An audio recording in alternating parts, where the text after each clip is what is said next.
राजनीति विज्ञान के सभी विद्वजनों, मेरे प्यारे विद्यार्थियों, आपकी कुशलता की कामना करते हुए मैं पुनः हाजिर हूँ आप सभी के समक्ष। आपका सुल्तान सिंह मीना व्याख्याता, और आज मैं लेकर के आया हूँ आपके सामने राजनीति विज्ञान की पारिभाषिक शब्दावली, जिसमें बहुत सारी ऐसी विशेषताओं को, बहुत सारी ऐसी परिभाषाओं को सम्मिलित किया गया है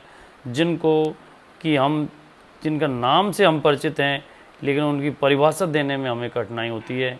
या कहें कि वस्तुनिष्ठ प्रश्न हो, या लघुत्तरात्मक प्रश्न, या निबंधात्मक प्रश्न, सभी तरह के प्रश्नों में ये पारिभाषिक शब्दावली आप सभी के काम आने वाली है। चाहे कक्षा 12 के विद्यार्थी हों, या ग्रेजुएशन के विद्यार्थी हों, या जो कंपटीशन की तैयारी कर रहे हैं ऐसे भाई बहनों, उन सभी के लिए ये जो प्रश्नावली है, या कहें कि जो प्रश्नोत्तरी टाइप के ये शब्दावली है, ये सभी के काम में आने वाली है। और बाकी मैं आप सभी की सुधार के लिए, आपकी राय के लिए हमेशा तैयार हूँ। आप जब भी मुझसे संपर्क करके मेरे वीडियो को सुधार के लिए आप जो भी अपनी राय देना चाहते हैं, मैं से हर्ष तैयार हूँ, और भविष्य में आपकी राय का सम्मान करूँगा और उसके अनुसार सुधार करने का प्रयास करूँगा। सभी मित्रों को नमस्कार। राजनीतिक शब्दावली, इससे ही जाहिर होता है कि राजनीति विज्ञान के बहुत से ऐसे शब्द हैं जिनको कि हम आसान भाषा में प्रयुक्त करते हैं। हम रोज़मर्रा की ज़िंदगी में उनके बारे में सुनते हैं, उनको हम बोलते हैं, लेकिन उनके बारे में हम परिभाषा देने में कठिनाई महसूस करते हैं। या कहें कि जब कोई प्रश्न हमसे पूछता है तो उसका उत्तर देने में हम कहीं ना कहीं कुछ ना कुछ छोड़ देते हैं। तो इस राजनीतिक शब्दावली में बहुत सी ऐसी बातों को लेकर के मैं आपका सुल्तान सिंह पुनश्च आपके समक्ष हाजिर हूँ। जैसा कि इस स्लाइड में आप देख पा रहे हैं, राजनीतिक सिद्धांत संविधान की शब्दावली, उसको इसमें सम्मिलित किया गया है। सभी प्रकार के वस्तुनिष्ठ एवं निबंधात्मक प्रश्न के उत्तर देने में ये शब्दावली सहायक होगी। और इस शब्दावली में बहुत सी ऐसी परिभाषाओं को सम्मिलित किया गया है। इस शब्दावली में क्यों, कैसे, किस तरह से इन शब्दों के, इन प्रश्नों को ढूंढने का प्रयास किया गया है। ये राजनीतिक शब्दावली कक्षा 11, 12, स्नातक और सभी प्रतियोगिता परीक्षाएं जिनका कि संबंध राजनीति विज्ञान से या संविधान से है, उन सभी के लिए ये उपयोगी है। इसलिए इसको एक बार सभी विद्यार्थी जो कॉम्पिटिटिव तैयारी कर रहे हैं, चाहे वो आरएस की तैयारी कर रहे हों, रीट की, पटवार की, या जो भी वो तैयारी कर रहे हैं, उन सभी के लिए समान रूप से उपयोगी है। भविष्य के लिए भी आप सभी इसको नोट कर सकते हैं। इसलिए हमारी कोशिश ये रहेगी कि इस वीडियो को हम स्लोली आपके समक्ष प्रस्तुत करें, ताकि आप लोग इसे नोट कर सकें और नोट करके और भविष्य में आप इसे प्रयुक्त कर सकें, काम में ले सकें। राजनीति विज्ञान की प्रमुख परिभाषाएं शब्दावली। सबसे पहले हमने इसमें लिया है स्थगन प्रस्ताव, जिसे अंग्रेजी में एडजर्नमेंट मोशन बोलते हैं। इसे काम रोको प्रस्ताव भी कहा जाता है। संसदीय प्रणाली में सदन में अपने निर्धारित कार्यक्रम से हटकर किसी विशेष विषय पर वाद विवाद करता है। किसी विषय को अत्यंत महत्वपूर्ण मानकर उस वक्त तात्कालिक समाधान करने के लिए इस प्रकार का प्रस्ताव लाया जाता है। यह प्रस्ताव प्रश्नकाल के समाप्त होने के बाद किसी भी सदस्य द्वारा रखा जा सकता है। देखिए, ये स्थगन प्रस्ताव है। इसका मतलब जो प्रचलित कार्यवाही है उसको रोक करके और सदन में त्वरित कार्य के लिए, या कहें कि काम को रोक करके तुरंत ही हम नई कोई समस्या है उसका समाधान करना चाह रहे हैं, तब ये प्रस्ताव लाया जाता है, जिसे स्थगन प्रस्ताव या काम रोको प्रस्ताव भी कहा जाता है। नेक्स्ट है आपके सामने अराजकतावाद, जिसको इंग्लिश में अनार्चिज्म बोलते हैं। यह सिद्धांत राज्य की संपूर्ण सत्ता को और राजतंत्र को समाप्त कर देना चाहता है और ऐसे समाज का निर्माण करना चाहता है जिसमें मनुष्य स्वेच्छा से पारस्परिक समझौतों का पालन करते हुए मिलजुल कर रह सकें। देखिए, अराजकतावाद है, जैसा कि नाम से ही हमको विदित होता है कि ये सिद्धांत राज्य को समाप्त करना चाह रहा है। इस सिद्धांत के अनुसार राज्य को पूर्ण रूप से समाप्त करके और जो समाज के सदस्य हैं उनको ही सारी शक्तियां देना चाहता है।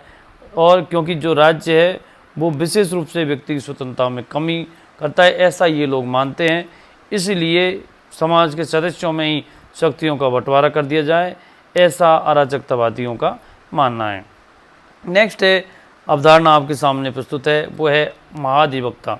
ये भारतीय संविधान में एक पद है जिसके बारे में बताने का प्रयास किया गया। भारतीय संविधान का यह पद अनुच्छेद 165 के अनुसार राज्य सरकार के लिए कानूनी मामलों में सलाह देने का कार्य करता है। देखिए, इस पद के अनुसार यह महाधिवक्ता जो पदाधिकारी है वह राज्य सरकार को कानूनी मामलों में सलाह देने का काम करेगा और अनुच्छेद 165 के अनुसार निहित प्रक्रिया है उसके अनुसार इसकी नियुक्ति होती है एवं राज्यपाल के अधीन रहते हुए कार्य करता है। यह राज्यपाल की अधीन ही ये कार्य करेगा। नेक्स्ट है अंत्योदय। यह सिद्धांत जिसमें जैसा कि नाम है अंतिम जो व्यक्ति है उसका उदय होना से संबंधित यह सिद्धांत है।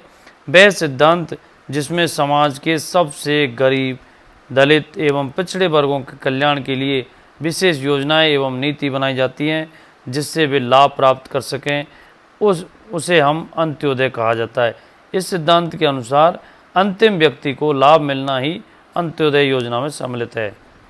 नेक्स्ट है आपके सामने संचित निधि, कंसोलिडेटेड फंड्स। भारतीय संविधान के अनुच्छेद 266 में उल्लिखित भारत की रिजर्व बैंक ऑफ इंडिया का यह खाता देश के समस्त करों एवं राज्य की आय से होने वाले राजस्व का एकत्रित रूप है और इसी में से सरकारी खर्च के लिए धन की निकासी होती है। तो यह है एक प्रकार की ऐसी निधि है जो कि सरकार की निधि होती है, सरकार का खजाना होता है और यह रिजर्व बैंक में खाता होता है जिसमें देश के सभी करों को और इनकम को जमा करवाया जाता है, एकत्रित किया जाता है और इसमें से सरकारी धन निकालने की जो प्रक्रिया है, जो निर्धारित प्रक्रिया है, उसी के अनुसार ही धन की निकासी इसमें से की जाती है। नेक्स्ट निधि आपके सामने प्रस्तुत है वो है आकस्मिक निधि, कंटिंजेंसी फंड। जैसा कि इसमें नाम से ही हम समझ पा रहे हैं, आकस्मिक व्यय के लिए अनुच्छेद 267 के अनुसार भारतीय संविधान व्यवस्था है कि आकस्मिक परिस्थितियों का सामना करने के लिए संसद एवं राज्य विधानमंडलों को आकस्मिक व्यय के लिए अपनी अपनी आकस्मिक निधियां स्थापित करने का अधिकार है। यह संचित निधि से अलग होती है। इस निधि को राज्य और केंद्र अपने अपने हिसाब से स्थापित कर सकते हैं और इसमें आकस्मिक व्यय के लिए धन का निर्धारण किया जाता है। नेक्स्ट जो अवधारणा है या कहें जो शब्दावली है वो आपके सामने है और ये बहुत ही इसका प्रचलन होता है, गणपूर्ति जिसे कोरम बोलते हैं।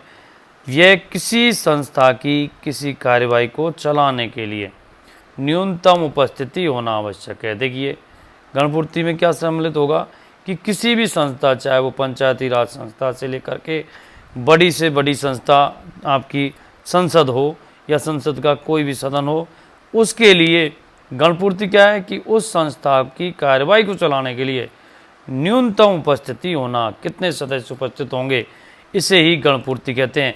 भारतीय संसद में कोरम सदन के कुल सदस्यों का 1/10 सदस्य होना अनिवार्य है, उसके बिना सदन की कार्यवाही को चलाया नहीं जा सकता। इसीलिए कोरम क्या है, एक न्यूनतम गणपूर्ति है, एक न्यूनतम उपस्थिति है। संसद का विघटन, जैसा कि आप देख पा रहे हैं, नेक्स्ट आपकी पारिभाषिक शब्दावली में है संसद का विघटन, जिसे इंग्लिश में डिसोल्यूशन कहा जाता है। संसद के निम्न सदन लोकसभा की काल अवधि को समाप्त कर देना संसद का विघटन कहलाता है, न कि इसके बाद कई नई लोकसभा के गठन के लिए चुनाव करवाए जाते हैं। देखिए, संसद के निम्न सदन लोकसभा की काल अवधि को समाप्त कर देना, इसका मतलब ये है कि लोकसभा की जो समय अवधि है उसे समाप्त कर दिया जाए और उसके स्थान पर नई लोकसभा के गठन की कार्यवाही करना या नई लोकसभा के गठन के चुनाव करवाया जाना ही संसद का विघटन कहलाएगा। नेक्स्ट आपके सामने प्रस्तुत है ध्यान आकर्षण नोटिस, कॉलिंग अटेंशन जिसे कहा जाता है। जब विधायिका के सदस्य सार्वजनिक महत्व के किसी विषय की ओर संबंध मंत्री का ध्यान आकर्षित करना चाहते हैं तो वह ध्यान आकर्षण नोटिस प्रस्तुत कर सकते हैं कि विधायिका के कोई भी सदस्य, सरकारी गैर सरकारी, जिनको कह सकते हैं सार्वजनिक महत्व के किसी भी विषय की ओर यदि किसी संबंध मंत्री का ध्यान आकर्षित करना चाहते हैं तो इस नोटिस को वो प्रस्तुत कर सकते हैं। नेक्स्ट आपके सामने है, ये एक बिल है, विधेयक है और उसका नाम है धन विधेयक, मनी बिल इसको कहा जाता है। विधायिका के समक्ष प्रस्तुत किया जाने वाला ऐसा विधेयक जो सरकारी खर्च का अधिकार देता है धन विधेयक कहलाता है। मीन्स क्या है कि सरकारी खर्च का अधिकार देने वाला विधेयक धन विधेयक कहलाएगा। भारतीय संविधान में अनुच्छेद 110 में उल्लेख इसका किया गया है। धन विधेयक की एक अलग से प्रक्रिया होती है जिसका उल्लेख संविधान के अनुच्छेद आर्टिकल 110 में किया गया है। नेक्स्ट है आपके सामने अनुपूरक अनुदान, सप्लीमेंट्री ग्रांट्स जिनको बोलते हैं। यदि किसी सेवा विशेष पर चालू वित्तीय वर्ष में व्यय किए जाने के लिए अधिकृत कोई राशि उस वर्ष के लिए अपर्याप्त पाई जाती है, यदि किसी वित्तीय वर्ष में जो राशि स्वीकृत की गई है वो अपर्याप्त है तो ऐसी स्थिति में अतिरिक्त व्यय की आवश्यकता है तो राष्ट्रपति संसद के समक्ष उस व्यय की अनुमानित राशि वाला एक विवरण प्रस्तुत करवाता है जिसे अनुपूरक अनुदान कहा जाता है। मतलब ये पूरक अनुदान के रूप में या कहें कि अनुपूरक अनुदान के रूप में रखा जाता है जबकि व्यय की और आवश्यकता हो या जो राशि पूर्व में स्वीकृत की गई है वो कम में पाई जाती है, ऐसी स्थिति में अनुपूरक अनुदान रखे जाते हैं। नेक्स्ट है अविश्वास प्रस्ताव, नॉन कॉन्फिडेंस मोशन इसको कहा जाता है। संसदीय प्रणाली में इस प्रस्ताव के अनुसार निम्न सदन वर्तमान मंत्रिपरिषद में अपना अविश्वास प्रस्तुत करता है। यदि यह प्रस्ताव पारित हो जाता है तो सरकार को तुरंत त्यागपत्र देना होता है। देखिए इसके अनुसार सरकार को त्यागपत्र दे करके नई सरकार के गठन की प्रक्रिया प्रारंभ की जाती है। इसका मतलब है कि सदन का जो मंत्रिमंडल है या कहें कि सरकार में विश्वास समाप्त हो गया है तो इसके लिए जो मंत्रियों को हटाने के लिए या सरकार को बर्खास्त करने के लिए अविश्वास प्रस्ताव लाया जाता है। यदि यह प्रस्ताव पारित हो जाता है तो मंत्रिमंडल को त्यागपत्र देना होता है। प्रश्नकाल, नेक्स्ट है जो अवधारणा आपके सामने प्रस्तुत है प्रश्नकाल, क्वेश्चन आवर। ये कई बार जो आपके वस्तुनिष्ठ प्रश्न होते हैं, ऑब्जेक्टिव प्रश्न होते हैं, उनमें यह प्रश्न पूछे जाते हैं। संसद के प्रत्येक सदन में बैठक की शुरुआत में 1 घंटे तक प्रश्न दिए जाते हैं। देखिए सदन की बैठक हो रही हो उससे पहले 1 घंटे के लिए प्रश्नकाल रखा जाता है और उनके उत्तर सामान्यतः मंत्रियों द्वारा दिए जाते हैं और इसे ही प्रश्नकाल कहा जाता है या कहें कि क्वेश्चन आवर कहा जाता है। अब जो नेक्स्ट अवधारणाएं आपके सामने मैं अगले वीडियोज़ में प्रस्तुत करूंगा, इसलिए आप देखते रहें। मेरा जो यूट्यूब चैनल है understand political science with Sultan Singh, इसे आप लगातार देखते रहें जिससे कि आपके नए वीडियोज़ हैं और मैं अपने प्रत्येक वीडियो में सुधार करने का प्रयास कर रहा हूं ताकि इस चैनल को मैं जो आपके कॉम्पिटिटिव विद्यार्थी हैं उनको और कक्षा 11-12 के जो विद्यार्थी हैं उन सभी के लिए समान रूप से उपयोगी बना सकूं। धन्यवाद, आपका स्वागत, थैंक यू।